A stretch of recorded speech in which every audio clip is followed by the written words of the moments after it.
안녕하세요. 경성서림의 은지입니다. 오늘은 현진건의 단편소설 할머니의 죽음을 읽어보겠습니다. 1923년에 발표된 이 소설은 할머니의 죽음을 앞두고 모인 가족들의 행동과 심리를 사실주의적인 기법으로 그려내고 있습니다.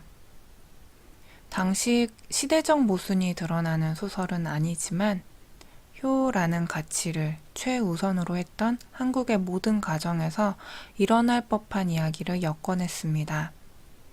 이 작품을 보면 현재 우리의 가정에서도 벌어지고 있는 모습과 인간상을 돌아보게 합니다. 이 작품은 1926년에 그의 작품집 조선의 얼굴에도 실려 있습니다. 할머니의 죽음. 현진건. 조무주 병환 위독. 3월 금음날 나는 이런 전보를 받았다. 이는 지방에 있는 생가에서 놓은 것이니 물론 생가 할머니의 병환이 위독하단 말이다. 병환이 위독은 하다 해도 기실 모나게 무슨 병이 있는 게 아니다. 벌써 82이나 넘은 그 할머니는 작년 봄부터 시름시름 기운이 쇠진해서 가끔 가물가물하기 때문에 그동안 자손들로 하여금 한두 번 아니게 바쁜 걸음을 치게 하였다. 그 할머니의 5년 맞은 양조모는 갑자기 울기 시작하였다. 아이고, 이승에서는 다시 못 보겠다. 동서라도 의로 말하면 친형제나 다름이 없었다. 60년은 하루같이 어디 뜻 한번 거실러 보았을까. 연애 연방 이런 넋두리를 섞어가며 양조모는 울었다. 운다 하여도 눈 가장자리가 붉어지고 목소리가 떨릴 뿐이었다. 워낙 연만한 그는 제법 울음답게 울 근력조차 없었다. 그래도 그 할머니는 팔자가 좋으시다. 자손은 늘은 듯하고 아이고. 끝으로 이런 말을 하며 울음이 한숨으로 변하였다. 자기가 너무 수한 까닭으로 외동자들을 앞세워 원이 되고 한이 되어 노상 자기의 생을 저주하는 그는 아들이 둘, 직손자가 8이나 되는 그 할머니를 언제든지 부러워하였다. 지금 돌아가시며 호상이지 아드님이 백발이 허연데 라고 양모도 맞방망이를 치며 눈을 멍하게 뜬다. 나도 과연 그렇기도 하겠다 싶었다. 나는 그날 아무개차로 그곳으로 향하고 떠났다. 새로 석점이 지나 기차를 내린 나는 벌써 돌아가시지는 않았나고 염려를 맞이 않으며 캄캄한 좁은 골목을 돌아들어 생가의 삽작 가까이 다다를 째 곡성이 나는 듯 하여 마음이 조마조마하였다. 하건만 다행히 그 불길한 소리가 들리지 않았다. 삽작은 빠끔히 열려 있었다. 마당에 들어서니 추녀 끝에 달린 그으름 앉은 궤등이 간 반밖에 아니 되는 마루와 좁직한 뜰을 쓸쓸하게 비추고 있었다. 우물뚝과 장독간의 사이에 위는 거적으로 덮고 양 간을 사짜리로 두른 울막을 보고 나는 가슴이 덜컥하고 내려앉았다. 상청이 아닌가. 그러나 나의 어림의 짐작은 틀리었다. 마루에 올라선 내가 안방 아랫방에서 뛰어나온 잠 못 잔 피로한 얼굴들에게 이끌리어 할머니의 거처하는 단칸 건넌방으로 들어가니 할머니는 깔아진 듯이 아랫목에 누웠으되 오히려 숨은 붙어 있었다. 그 앞에 앉은 나를 생선의 그것 같은 흐릿한 눈자위로 의아롭게 바라본다. 얘가 누구입니까? 어머니, 얘가 누구입니까? 예한 이씨로 예절 알기와 효성 있기로 집안 중에 유명한 중모는 나를 가리키며 병자의 귀에 대고 부르짖었다. 몰라. 환자는 담이 그르렁 하면서 귀찮은 듯이 대꾸하였다. 내가 누구입니까, 할머니? 나는 그 검버섯이 어릉어릉한 뼈만 남은 손을 만지며 물어보았다. 나의 소리는 떨리었다. 저를 모르시겠습니까? 제가 막둥이 아닙니까? 뭐, 내가 막둥이냐? 우는 듯이 이런 말을 하고 그윽하나 봐 내가 잡은 손에 힘을 주는 듯 하였다. 그 개게 풀린 눈동자 가운데도 반기는 빛이 역력히 움직였다. 할머니 병환이 어젯밤에는 매우 위중해서 모두 밤새움을 한 일, 누구누구 자손을 찾던 일, 그 중에 내 이름도 부르던 일, 지금은 한결 돌린 일, 온갖 것을 중모는 나에게 아르켜 주었다. 나는 그날 밤을 누울락 앉을락 깰락 졸락 할머니 곁에서 밝혔다. 모였던 자손들이 제각기 돌아간 뒤에도 중모만은 할머니 곁을 떠나지 않았다. 불교의 도신자인 그는 잠 오는 눈을 비비기도 하고 기침으로 목청을 가다듬기도 하면서 밤새도록 연부를 그치지 않았다. 그 소리는 적적한 새벽녘에 해가와 같이 처량히 들렸다. 나는 새삼스럽게 그 효심의 지극함과 그 정서의 놀라움에 탐복하였다. 아침 저녁으로 각지에 흩어져 있는 자손들이 모여들기 시작하였다. 방이라야 단지 셋밖에 없는데 안방은 어머니, 형수들이 점령하고 뜰 아랫방 하나 있는 것은 아버지, 삼촌, 당숙들에게 빼앗긴 우리 젊은이 패, 사육촌 형제들은 밤이 되어도 단 1시간을 눈붙일 곳이 없었다. 이웃집의 누누이 교섭한 끝에 방 한 칸을 빌려서 번차례로 조금씩 쉬기로 하였다. 이 짧은 휴식이나마 곤비인비 교란되었나니 그것은 10분들이로 집에서 불러들이는 까닭이다. 아버지와 삼촌네들의 큰 심부름 잔심부름도 적지 않았지만 할머니 곁에 혼자 앉은 중모의 꾸준한 명령일 때가 많았다. 더욱이 밤새 1시에나 2시에나 간신히 잠을 들어 꿀보다 더 단잠이 온몸에 나른하게 퍼진 새벽녘에 우리는 끄들리어 일어나는 수밖에 없었다. 할머니 병환이 이렇듯 위중하신데 너희는 태평치고 잠을 잔단 말이냐? 우리가 건넌방에 들어서면 그는 다짜고짜로 야단을 쳤다. 그 중에도 가장 나이 어리고 만만한 내가 이 꾸중바지가 되었다. 인정사정 없는 그의 태도가 불쾌는 하였지만 도덕적 우월을 빼앗긴 우리는 대꾸 한마디 할 수 없었다. 다들 뭐란 말이냐? 나는 한 달이나 밤을 새웠다. 며칠들이나 된다고. 졸음오는 눈을 비비는 우리를 보고 그는 자랑스럽게 또 이런 꾸중도 하였다. 놀라운 효성을 부리는 게 도무지 우리 야단칠 미천을 장만하는 게로구나. 나는 속으로 꿀꺽꿀꺽하며 이런 생각을 하였다. 한 번은 또 그의 명령으로 우리는 건넌방에 모여들었다. 그 방문을 열어 젖히었는데 문지방 위에 할머니의 지팡이가 놓이고 그 밑에 또 신으시던 신이 놓여 있었다. 방안 할머니의 머리맡에는 다란이가 걸려있다. 할머니가 운명을 하시나 보다. 우리는 번개같이 이런 생각을 하며 할머니 곁으로 다가들었다. 그는 담을 그르렁그르렁거리며 혼혼히 누워 있었다. 중모는 흐르는 눈물을 걷잡지 못하며 그의 귀에 들이대고 울음소리로 아미타불과 지장보살을 구슬프게 부르짖고 있었다. 한동안 엄숙한 긴장이 여기 있었다. 모두 같은 일을 기대하면서 10분, 20분. 환자의 신상에는 아무 별증이 나타나지 않았다. 아마 잠이 드신 모양입니다. 이윽고 아버지가 이 긴장한 침묵을 깨뜨렸다. 그리고 중모를 향하여 잠 주무시겠으리 연부를 고만 매십시오 하고 나가버렸다. 그 뒤를 따라 빽빽하게 들어섰던 자손들이 하나씩 둘씩 헤어졌다. 그래도 눈물을 섞어가며 연부를 말지 않던 중모가 얼마 뒤에 재물에 부처님 찾기를 그치었다. 그리고 끝끝내 남아있던 나에게 할머니가 중부가 왔다고 하던 일, 자기를 데리러 교군이 왔다던 일, 중모의 손을 비틀며 어서 가자고 야단을 치던 일을 이야기하였다.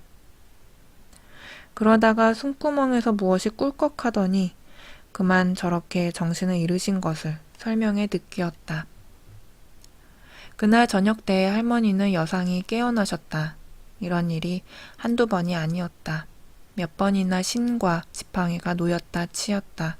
다란이가 벽에 걸리었다 떼었다 하였다.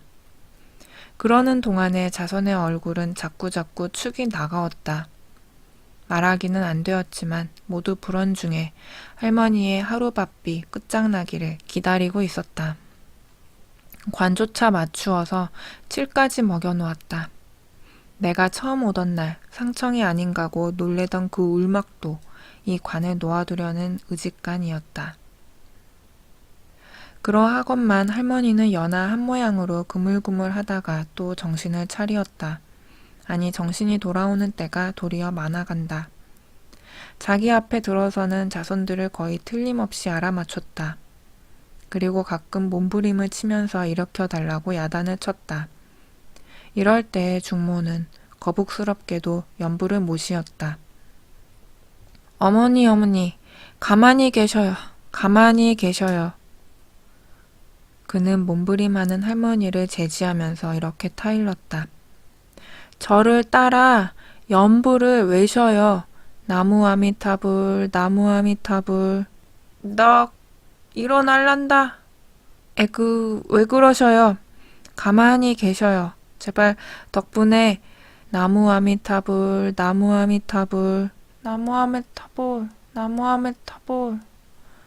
할머니는 마지못하여 중모를 따라 두어 번 입술을 달싹달싹 하더니 또 얼굴이 찡그리며 애원하는 어조로 인제 고만 매시고 날 좀 일으켜다고. 내 인제 고만 가련다. 인제 가세요. 가만히 누워 가시지요. 왜 일어나시긴. 나무 아미타불 왕생극락 나무 아미타불. 할머니는 귀찮아 못 견디겠다는 듯이 팔을 내어 저으며 듣기 싫다. 연불 소리 듣기 싫다. 인제 그만해라. 하며 몸을 일으키려고 애를 쓴다. 그게 무슨 말씀입니까? 중모는 질색을 하며 더욱 비장하게 부처님을 찾았다. 듣기 싫다. 듣기 싫어. 나는 그만 갈 테야. 할머니는 또 이렇게 재우쳤다. 나는 이 광경을 보고 저기 의외의 감이 있었다. 할머니는 중모보다 못하지 않은 불교의 독신자이다. 몇십 년을 하루같이 새벽마다 만수향을 켜놓고 연불 모시기를 잊지 않은 어른이다. 정신이 혼돈된 뒤에도 염주 담은 상자와 만수향만은 일일이 아랑곳하던 어른이다. 하루에도 만수향을 세갑네갑 켜시겠지.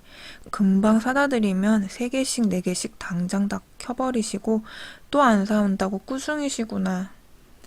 작년 가을 내가 귀성하였을 때 계모가 웃으며 할머니의 노망 이야기를 하는 가운데 만수향 켜는 것을 그 하나로 헤아렸다. 그러하던 할머니가 왜 지금 와서 연부를 듣기 싫다는가? 그다지 할머니는 일어나고 싶으신가? 죽어가면서도 일어나려는 이 본능 앞에는 모든 것이 권위를 잃은 것인가? 저렇게 일어나시려니 좀 일으켜 드리지요. 나는 보다 못해 이런 말을 했다. 안 된다. 일으켜 드릴 수가 없다. 하도 저러시길래 한번 일으켜 드렸더니 어떻게 아파하시는지 차마 배울 수가 없었다. 어째 그래요? 나는 이렇게 반문하였다.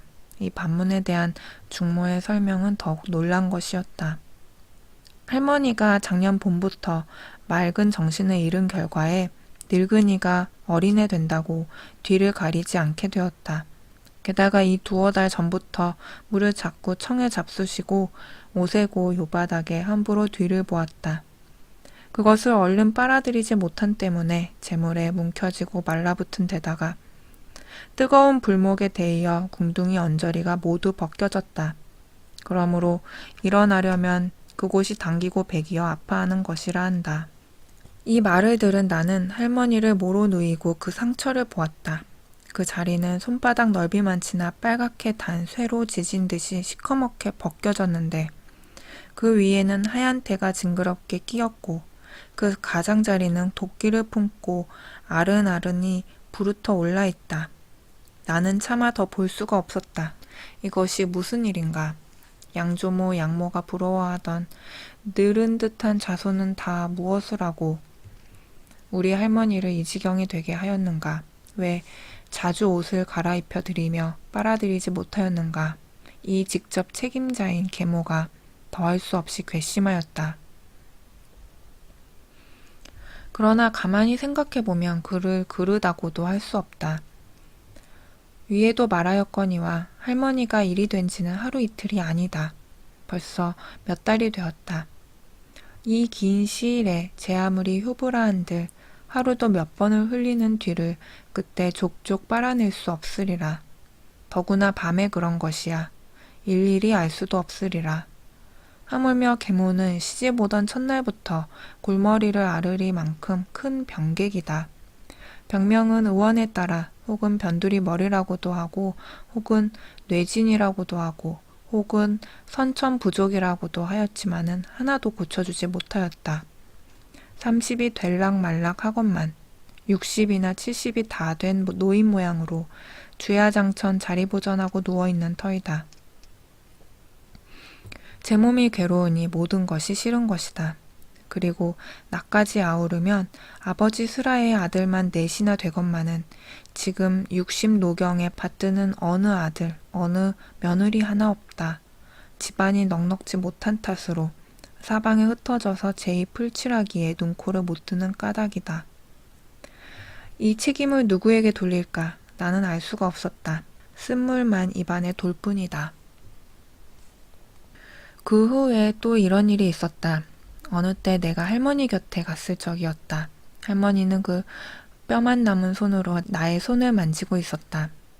막둥아, 막둥아. 할머니는 문득 나를 불렀다. 인제는 다시 못 보겠다. 인제는 다시 못 보겠다. 왜 그런 말씀을 하십니까? 인제 내가 안 죽니? 그런데 너 내 청 하나 들어주겠니? 네? 무슨 말씀입니까? 나 좀 일으켜다오. 나는 눈물이 날 듯이 감동하였다. 어찌 차마 이 청을 떼칠 건가? 나는 다짜고짜로 두 손을 할머니 어깨 밑으로 넣으려 하였다. 이것을 본 중모는 깜짝 놀라며 나를 말렸다. 얘, 내가 또 왜 그러니? 일으켜드리면 아파하신데도 그 애가 그리네. 그때 약을 사다 드렸으니 그 자리가 이제는 아무렇겠지요. 나는 되었단 말을 듣던 그날 약 사다 드린 것을 생각하고 이런 말을 하였다. 아니야, 아직 다 낫지 않았어. 오늘 아침에도 일으켜 드렸더니 몹시 아파하시더라. 나는 주춤하였다. 할머니의 앓는 것이 애처로웠습니다. 어머니 가만히 누워 계셔요. 네? 일어나시면 아프십니다. 중모는 또 잔상이 타이르듯 말하였다. 할머니는 물끄러미 나와 중모를 번갈아 보시더니 단념한 듯이 눈을 감았다. 한참 앉아있다가 나는 몸을 일으켰다. 이때 할머니가 눈을 번쩍 뜨며 문득 어디를 가? 라고 물었다. 나는 주춤 발길을 멈추었다. 할머니는 퀭한 눈으로 이윽고 나를 쳐다보더니 무엇을 잡을 듯이 손을 내어 저으며 우는 듯한 소리로 서방님, 제발 나를 좀 일으켜 주십시오. 서방님, 제발 나를 좀 일으켜 주십시오. 라고 부르짖었다. 에그머니, 그게 무슨 말입니까? 그 애가 막둥이 아닙니까? 서방님이 무엇이야요? 중모는 바싹 할머니에게 다가대며 애처롭게 알려드렸다. 이때 마침 할머니가 잡수실 배즙을 가지고 들어오던 둘째 형수가 무슨 구경거리나 생긴 듯이 안방을 향하고 외쳤다. 에그 할머니 좀 보아요. 서울 아우님더러 서방님 하십니다. 이 외침을 듣고 자부들은 모여들었다. 그들의 눈은 호기심에 번쩍이고 있었다. 나는 또 할머니의 청을 물리칠 수는 없었다. 그것이 어떤 나쁜 영향을 초치할지라도 안이 일으켜 드릴 수 없었다. 그러나 할머니는 요 바닥 위로 반자를 떠나지 못하여 아야! 라고 외마디 소리를 쳤다. 나는 얼른 들어올리던 손을 뺄 수밖에 없었다.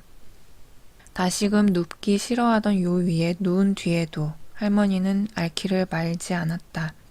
적지 아니한 꾸중을 못이었다. 이윽고 조금 진정이 되더니만 또 팔을 내저으며 기를 쓰고 가슴을 덮은 이불자락을 자꾸자꾸 밀어내리었다. 감기나 들까 염려하는 중모는 그것을 꾸준히 도로 집어 올렸다.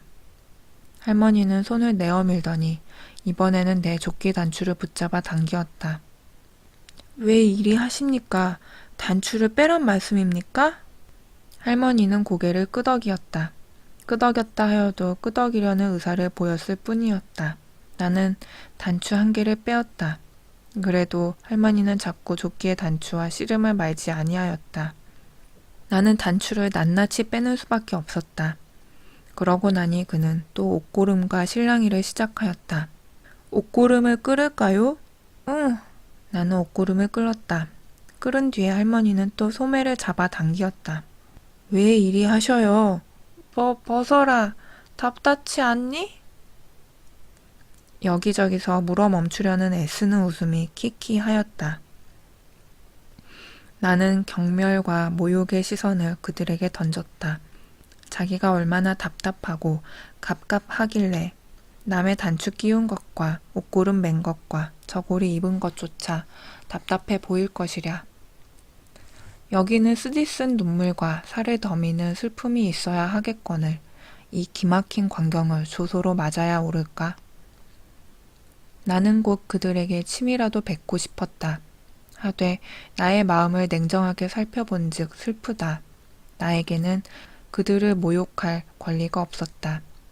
형수들 앞에서 앞가슴을 풀어 젖히라는 할머니가 민망스럽기도 하고 딱하기도 하였다.